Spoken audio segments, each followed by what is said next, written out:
शन्नो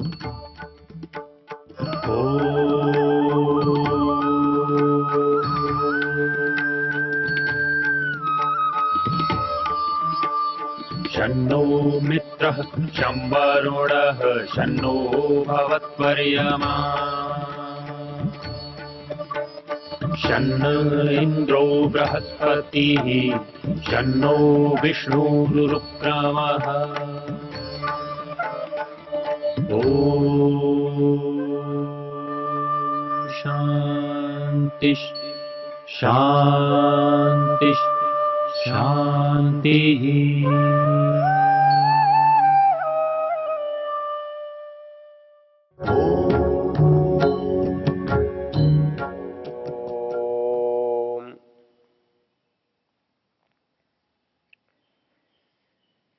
यजुर्वेद का 31वां अध्याय जो सृष्टि उत्पत्ति का अध्याय है, संसार की रचना का अध्याय है,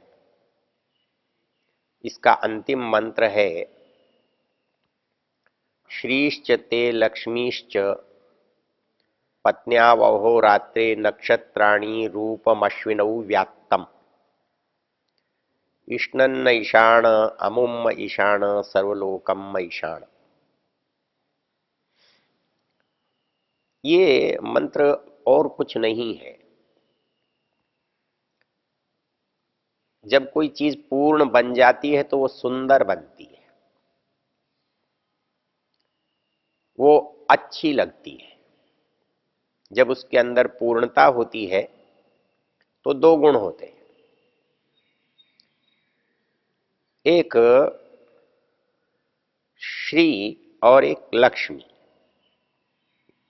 ऐश्वर्यता और सुंदरता। तो ये कहता है, ये लोग पता नहीं क्यों मध्यकाल में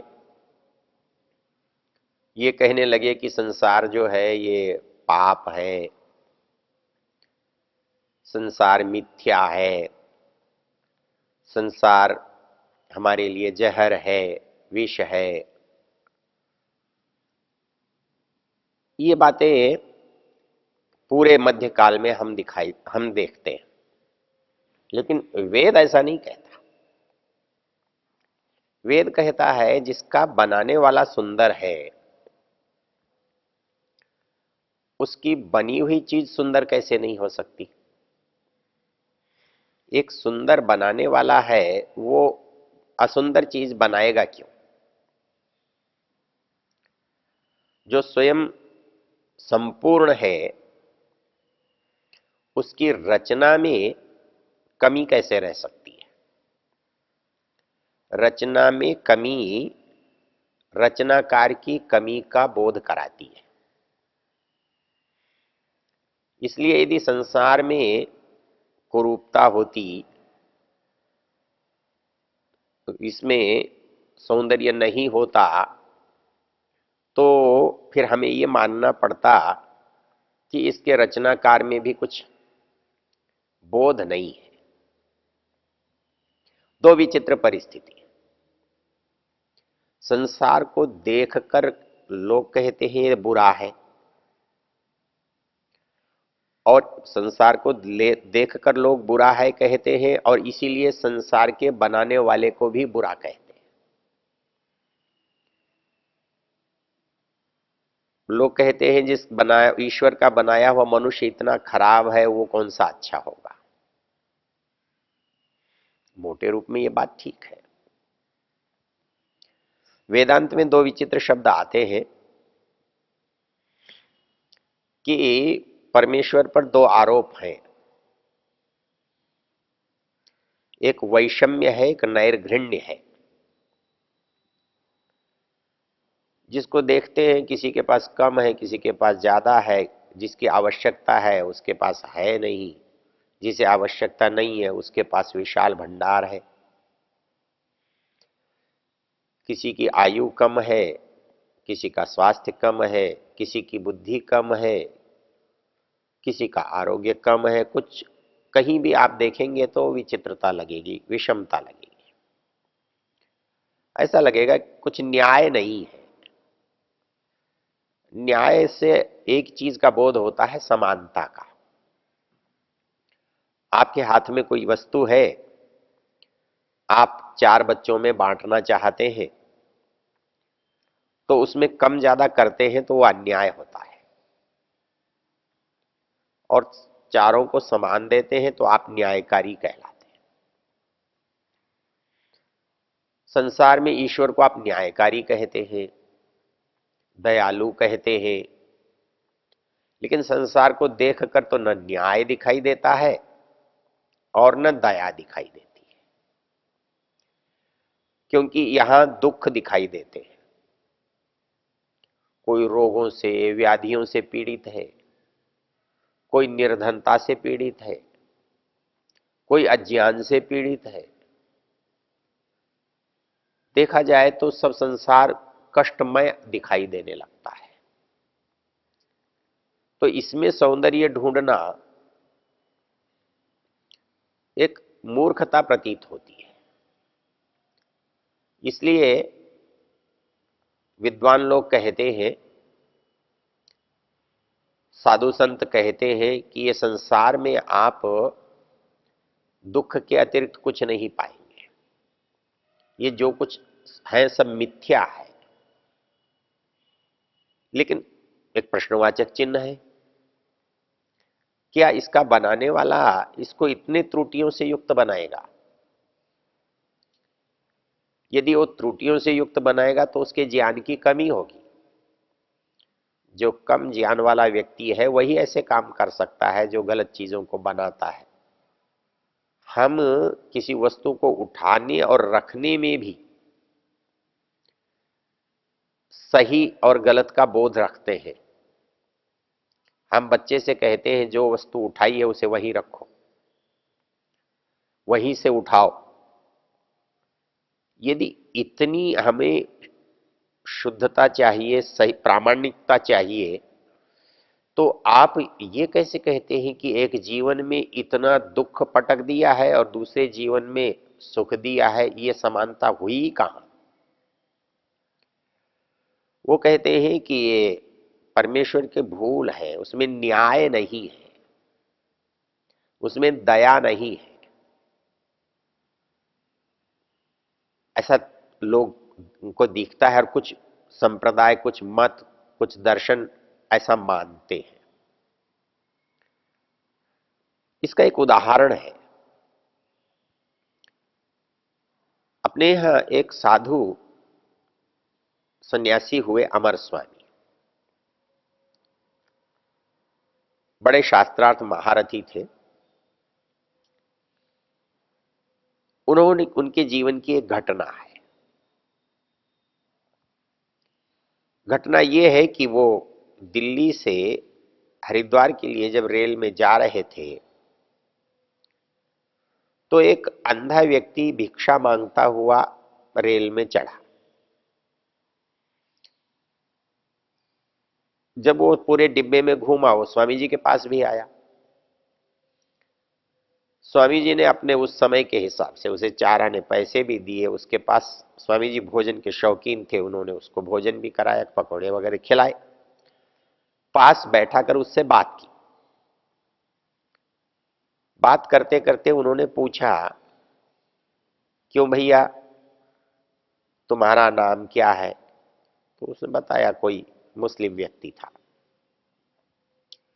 बोले आप अंधे क्यों हो गए, क्या हो गया था? बोले जी खुदा की मर्जी है, वो जिसको जैसा चाहता है वैसा करता है। जिसको पात्र समझता है उसको आंखें दे देता है, जिसको नहीं समझता उसकी इच्छा नहीं होती, नहीं देता। किसी को संपन्नता दे देता है, किसी को दरिद्रता दे देता है। वो ऐसा क्यों करता है? उसका सामर्थ्य है, वो इसलिए करता है, उसकी मर्जी है। इस्लाम में खुदा का बड़प्पन उसकी मर्जी से पता लगता है।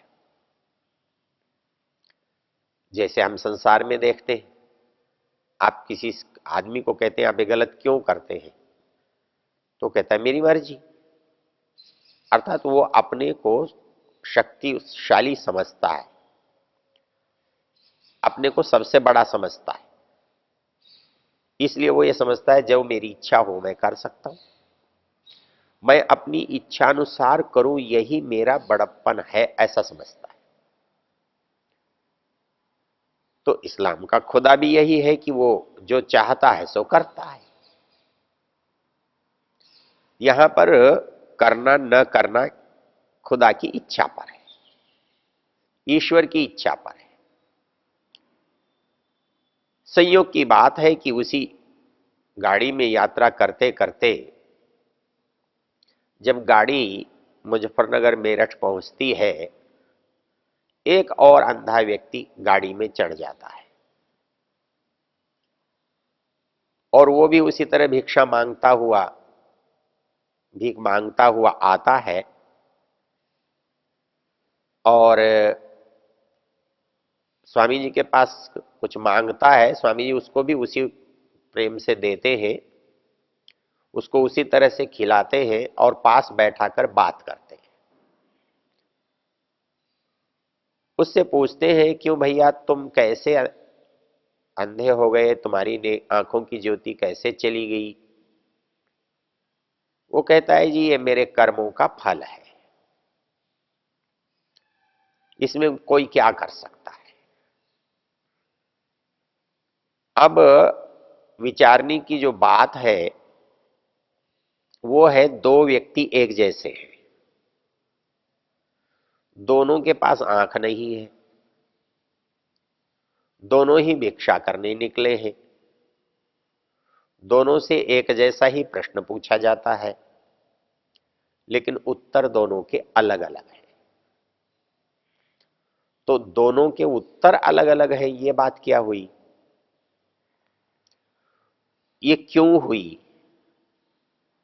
पता चलता है कि दोनों की जानकारी अलग अलग है।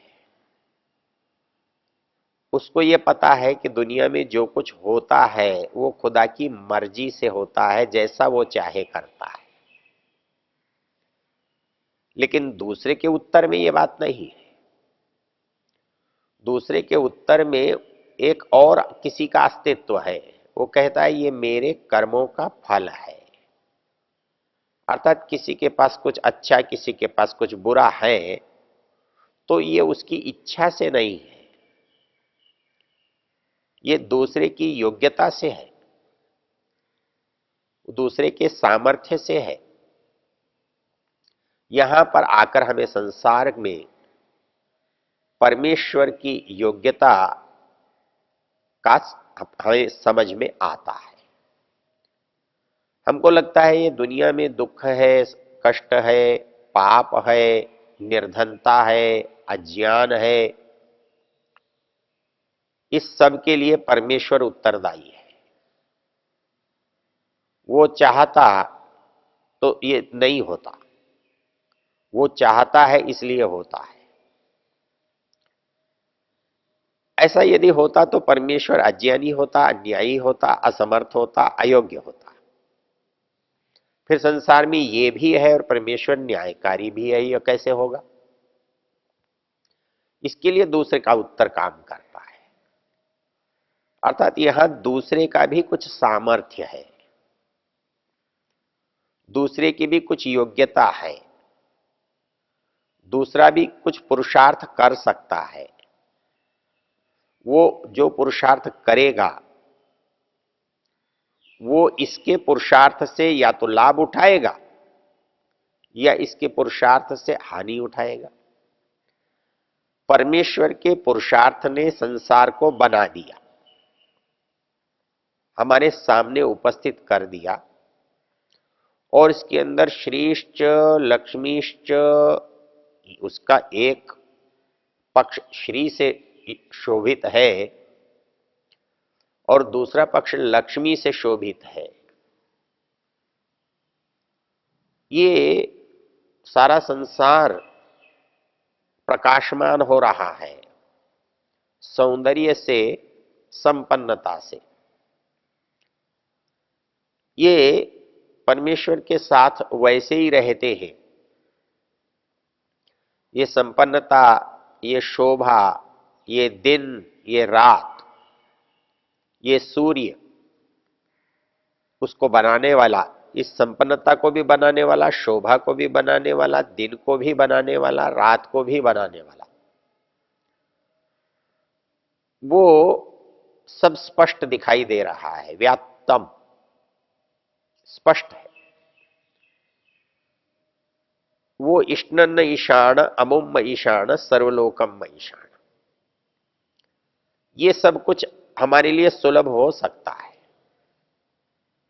हमको प्राप्त हो सकता है। लेकिन यदि केवल दाता पर निर्भर रहते तो वो सबको देता है, देने में उसने कोई कसर नहीं छोड़ी।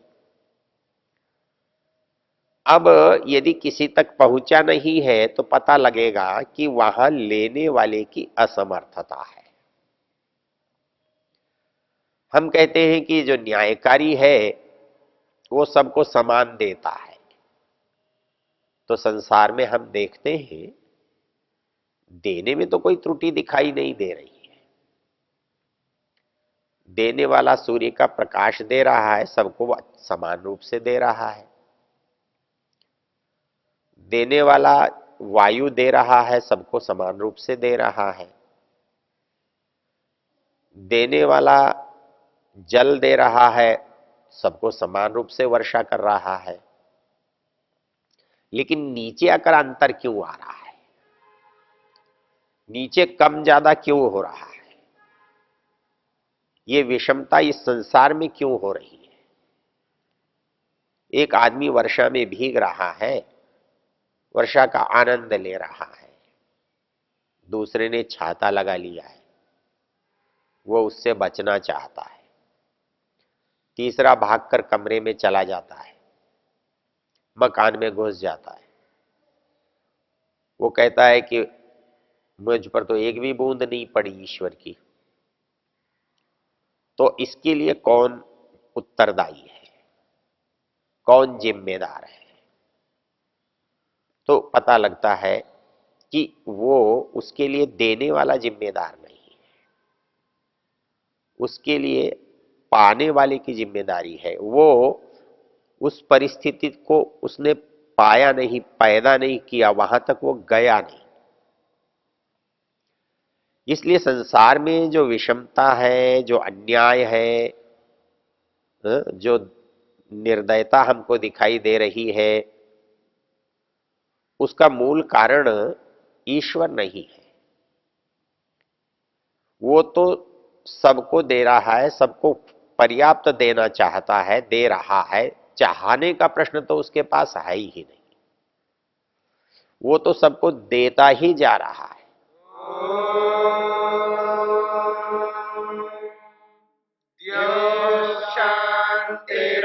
शांतिरंतरिक्षम शांति पृथिवी शांतिरापः शांतिरोषधयः शांति वनस्पतयः शांतिर्विश्वे देवा शांतिर्ब्रह्म शांति सर्वं शांति शांतिरेव शांति क्षमा शांतिरेधि। ओम शांति शांति शांति।